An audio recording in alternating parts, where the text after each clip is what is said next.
all of that 70 million group of young people who will come out and vote.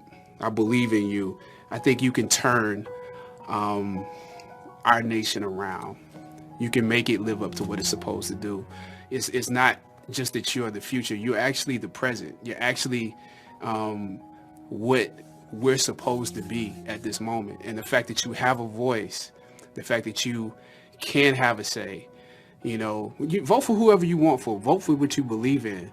But I believe that the majority of you can see what's actually happening and you want things to change. So I say all that to say, thank you in advance for your input and the victory that is to come.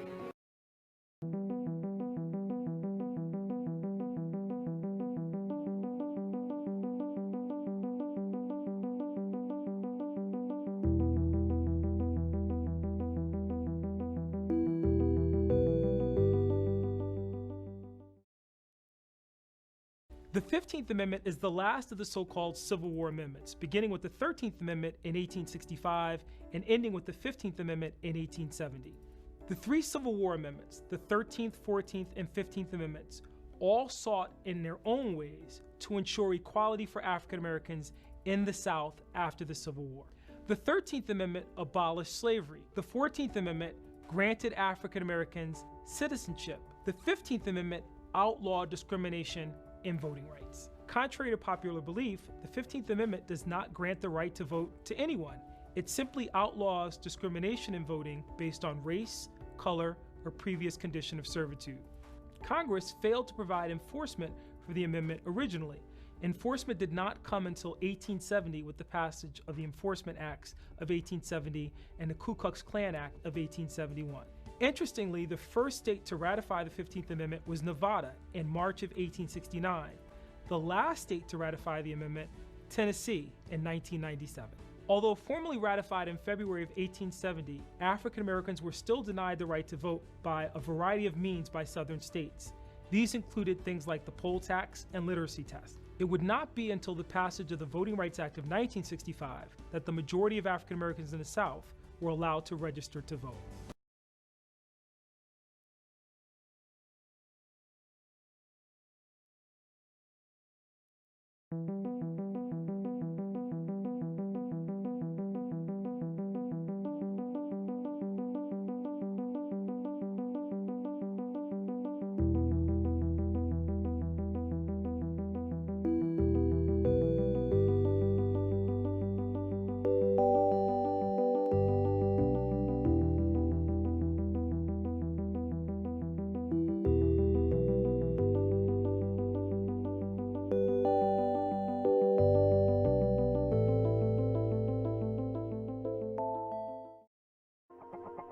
Ahead of Super Tuesday, civil rights pioneer Josie Johnson is curious about black voters. How are we going to urge our people to truly think about voting and voting rights in the serious form that our ancestors believed and died for? Johnson risked her life in the late 50s and 60s fighting for voting fairness. We talked to her about suppression of the black vote last month. Well, darling, that's the whole new struggle. At the end of every interview, I say, what else can you share that I haven't asked? And Josie flipped the script. I'm interested in your generation of black people and their sense of the right to vote. So we put out a call on social media asking voters to respond. I'm Miles Mendez. I'm 18 years old. This will be my first time voting. My name is Robert Harper. I'm 26 years old. This will be my third time voting in the presidential election. Do they feel that their elders, ancestors, have created an environment for them to want to vote and to be active and engaged? I'm not really sure. There's a gap between older African Americans who are active and participating in policy and people my age. A lot of folks my age don't understand, what Super Tuesday is or what the importance of it is. A lot of folks don't feel that their voice is impactful, not only at a local level, but also on a larger scale. I just learned today that voting on Tuesday is going to be a big part of what comes in November. I really want to know how our young people feel about the society today. Do they feel safe? In the United States today, I would say I feel safe. But I do not feel politicians and policies are working in the best interest of people who look like me. We don't always have the fair rights. We have got to keep teaching, but we also have to prove that it matters and that things change.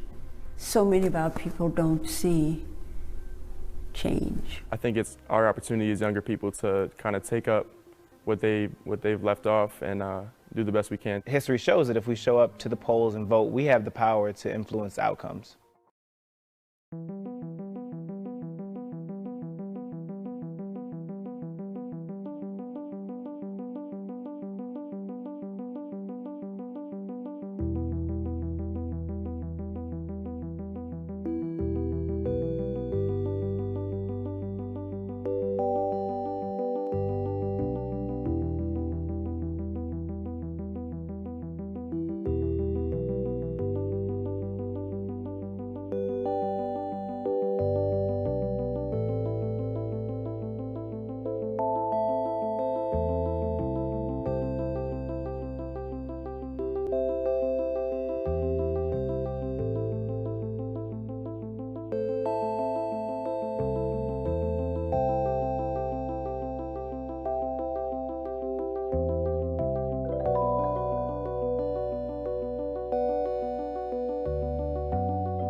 For so long, our voice wasn't part of the process. Communities were underserved because our voice wasn't being heard. A lot of people are taking for granted that the inertia of how this race goes has nothing to do with them, and they need to understand that collectively we're the force to be reckoned with. Less than 100 years ago, women did not have the right to vote. Look how far we've come from having no voice to being on the brink of making history. Everybody knows this is history. A woman who's gotten this far in the candidacy.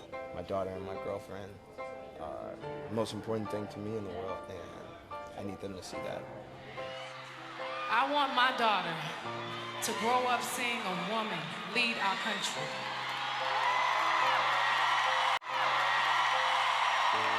And know that her possibilities are limitless. Let's go!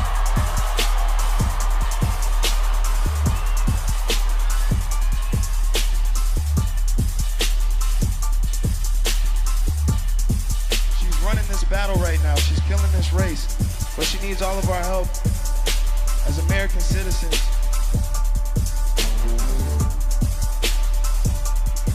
to go out on November 8th and cast our vote. And man, I just want to say to everybody in the crowd, man, we got the power to do anything we want. If you can put your mind to it, you can manifest it. You know, your voice matters, and the importance of voting is to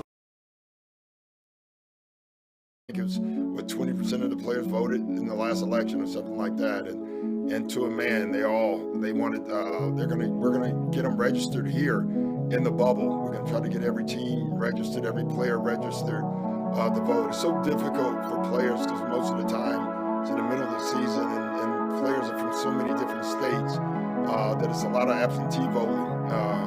And we're gonna get them all done. We want to get it up in the 80s, 90s, 100 if possible percentile as far as players and coaches voting.